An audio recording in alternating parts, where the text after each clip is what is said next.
Well, good afternoon, everybody. I'm Paul Gray. I'm the Executive Vice Chancellor and Provost here on the Berkeley campus, and it's just a remarkable pleasure to be able to welcome you all here to this really special occasion. Groundbreakings on academic buildings are really a special point in the life of a university campus, but this one is really unique in that regard because of as many of you heard Rich Newton describe in the lecture earlier, the role that this institute is going to play in the life of the campus and in the lives of our partner campuses is so unique and so important. An occasion like this is a chance to look back. It's a chance to think about the incredible energy and focus and vision that got us from where we started 4 years ago or so to today. Many of the people who created that energy and vision are here in the audience, and it's just important to reflect on that great effort. But most importantly, it's a chance to look forward, to think about the impact that the CITRIS headquarters building and the CITRIS program is going to have here.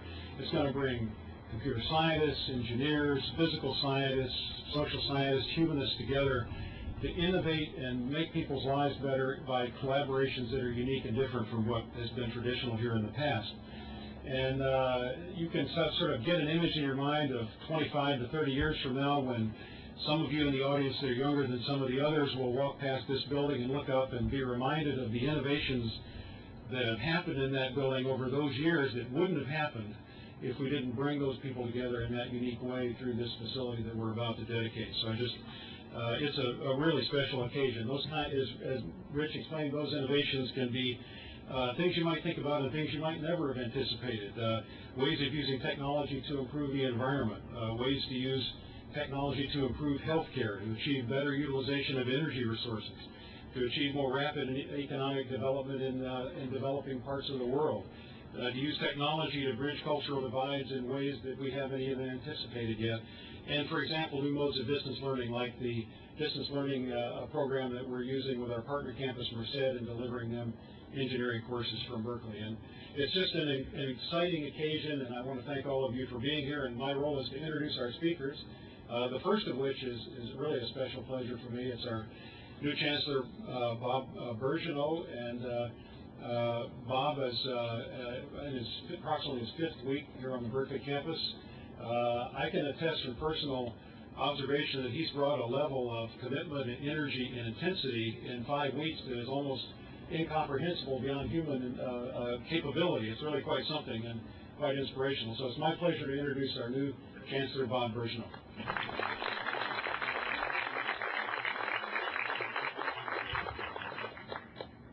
Thank you, Paul. It's just great to see everyone here for this groundbreaking. During the time period in Toronto, in 4 years, we increased the student body by 15,000. Therefore, basically, I ran a capital construction company, and so I love groundbreaking. Absolute best thing that a chancellor or president gets to do. This is, of course, a very special groundbreaking, as we all know, because of the role that CITRIS is playing already and will play in the future of our great university. Before making any more comments on that, let me welcome here our CITRIS partners. We have representatives of David. Maybe you can hold up your hand. In the back. From Merced, we have the Chancellor herself, Carol Tomlinson-Keith. And the Dean, yes, right. And Santa Cruz, back there. Santa Cruz. We, of course, have representatives from the Office of the President, actually, including the President himself. And from the state, David Crane, who's the Special Advisor on Jobs and Economic Growth, and we'll hear from both of those later. I presume most, if not all of you, just heard Rich's brilliant presentation on CITRIS, and I have some notes here which would repeat in a very maudlin fashion the sort of brilliant presentation he just made. So I don't want to be competing with Rich, just to say that it's clear just how exciting CITRIS is and how it really builds on exemplary strength of the University of California system and the very special things we're able to do here because of our breadth and our depth, our creativity, and our willingness to take on challenges that very few other university systems would be willing to take on. And some of you, if you heard me this morning, would have heard me give these three themes of excellence, connections, and inclusion. And CITRIS is an embodiment of those. And most especially, excellence is obvious and taken for granted, but also connections in terms of connecting within the campus, connecting across campuses, and connecting to society, serving it in ways that we can just barely imagine. So, I spent a lot of time in my first 5 weeks meeting with people, talking with people. I actually met with the Faculty of Applied Science and Engineering two days ago, and left it just inspired. My actual first academic job was actually not in physics, but it was actually in applied science and engineering, teaching computer science, believe it or not. I wasn't good enough to be a computer scientist, so I switched back to physics. Maybe Rich will consider a sort of joint appointment. I might try and negotiate that. Anyway, it's just great to be here. This is a wonderful occasion for not just for Berkeley, but for the entire University of California system. And I look forward to shoveling the dirt.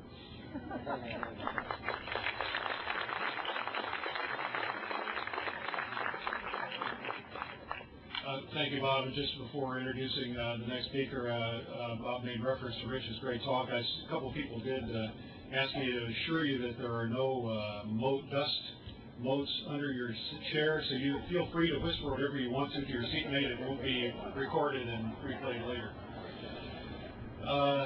The next speaker is a really special friend of the Berkeley campus.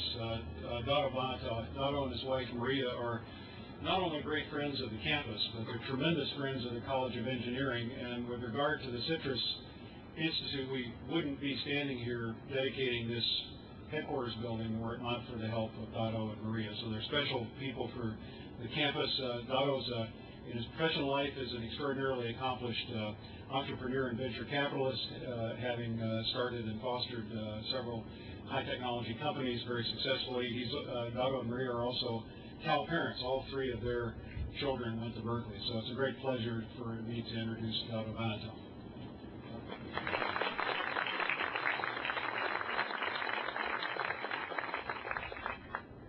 Good afternoon to you all. Hey Richard, that was an exciting talk. I promise the next big thing, if it is anything to do with semiconductors, I'll study. You got it, okay.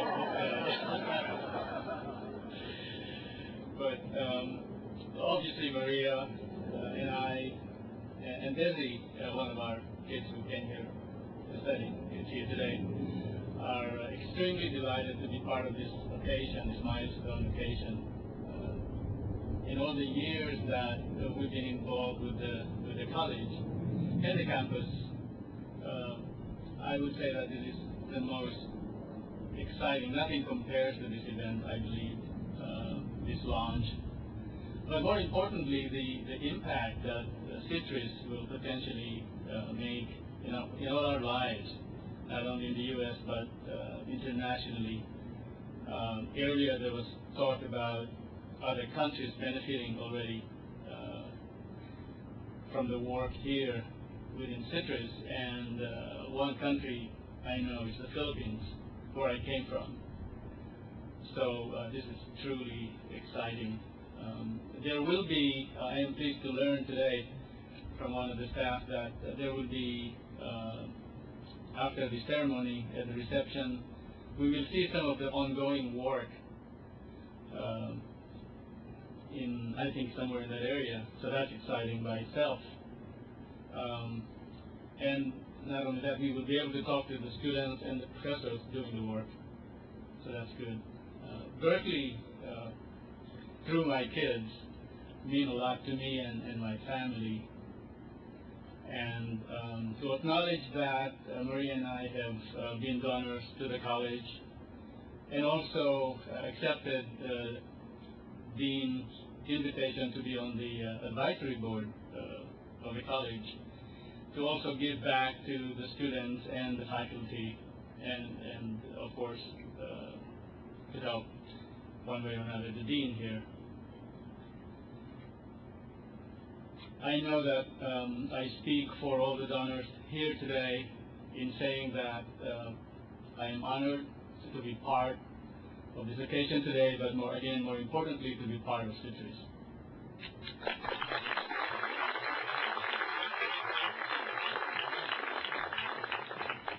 Well, as Rich mentioned earlier, this campus and this institute are really about students and their creativity and involvement. And our next speaker is Beth Riley. Beth is a graduate student in mechanical engineering who's been heavily involved in CITRIS activities to date. And after this, she'll be one of the presenters of the demonstrations out here in the plaza. So it's my pleasure to introduce Beth Riley.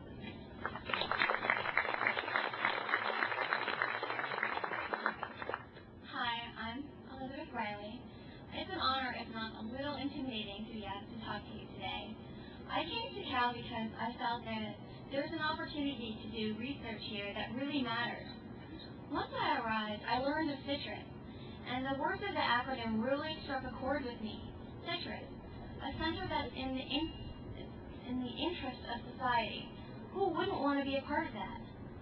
My role in CITRIS over the past 2 years has been to collaborate with students and faculty from a wide range of disciplines who, like myself, are working on the development of wireless sensor networks and communication nodes. It is our belief that these networks have the potential to significantly impact our energy supply. However, for these networks to achieve their full potential, practical solutions need to be found for powering these devices. My work focuses on the design and fabrication of a micro-scale, thin-film, piezoelectric energy harvesting system. Now let me give you an example before you get worried about what this actually is. So imagine dozens of temperature sensors throughout your home, and now you're able to power these sensors simply by the vibrations generated by walking up the stairs or down a hallway. By using a piezoelectric material, you're able to change these vibrational energy into usable electrical energy. This technology will make your home not only more energy efficient, but is relatively inexpensive and environmentally friendly.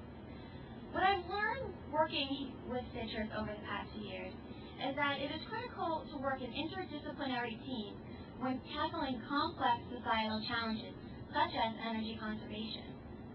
Having a state-of-the-art facility, such as the new CITRIS building, for multifaceted research will continue to make Berkeley the flagship institution for cutting-edge research and will help attract the best students and faculty from around the world. At the reception following the ceremony, please feel free to speak with the students and faculty showcasing their work in the CITRIS exhibit. We are eager to show you how exciting our research is and are more than happy to answer any questions you might have. Thank you.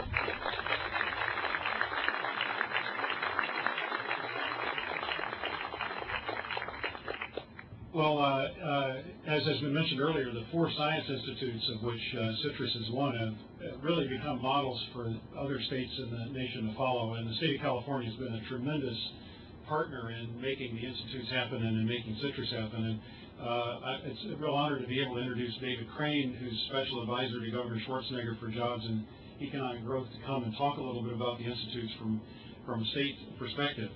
Before joining the Schwarzenegger administration, David worked at Babcock & Brown, a financial services firm he joined in 1979 when the company had 4 employees and 1 office. And over the 25 years he spent with the firm, the company became very successful, raised more than $250 billion in financing, and grew to 400 people. He's a graduate of the University of Michigan and University of California Hastings Law School. He's a trustee of San Francisco Day School and an advisory trustee of Environmental Defense. He was a member of the Governor Schwarzenegger's transition team. Thank you, David, for being here.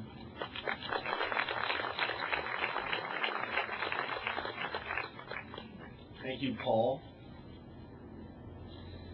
The state of California is an important partner with CITRIS and the other 3 California Institutes for Science and Innovation.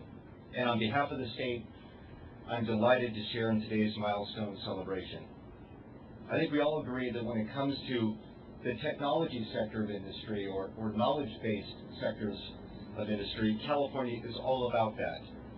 In fact, we spent a lot of time in Sacramento, or at least with the governor, talking about the drivers for the new economy in California. And we know that it's knowledge-based industries that are the fast-growing segments of our economy.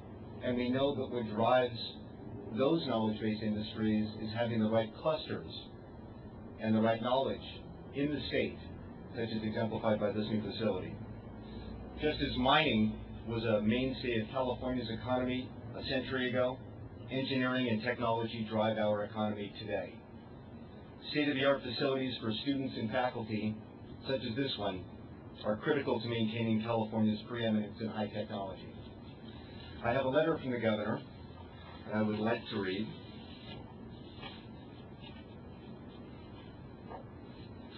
I am pleased to join the University of California, Berkeley in extending greetings to everyone gathered for the groundbreaking ceremony at the CITRIS headquarters.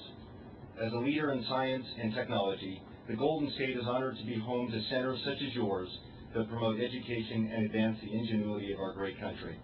I commend you for your commitment to learning and information technology research. Your pioneering research efforts are the job creators that fuel California's economic growth and prosperity. I am pleased to congratulate Dean Richard Newton of the College of Engineering. Your unwavering devotion to technological innovation and education improves our lives and builds a pathway to the future. Please accept my best wishes for a successful event. Sincerely, Arnold Schwarzenegger. Thank you.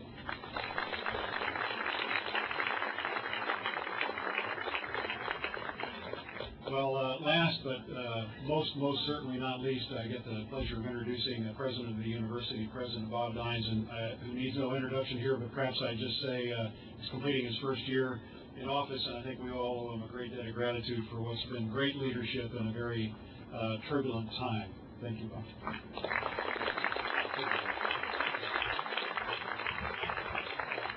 Thank you, Paul. I was sitting there listening to all the words I was going to say in the former speakers.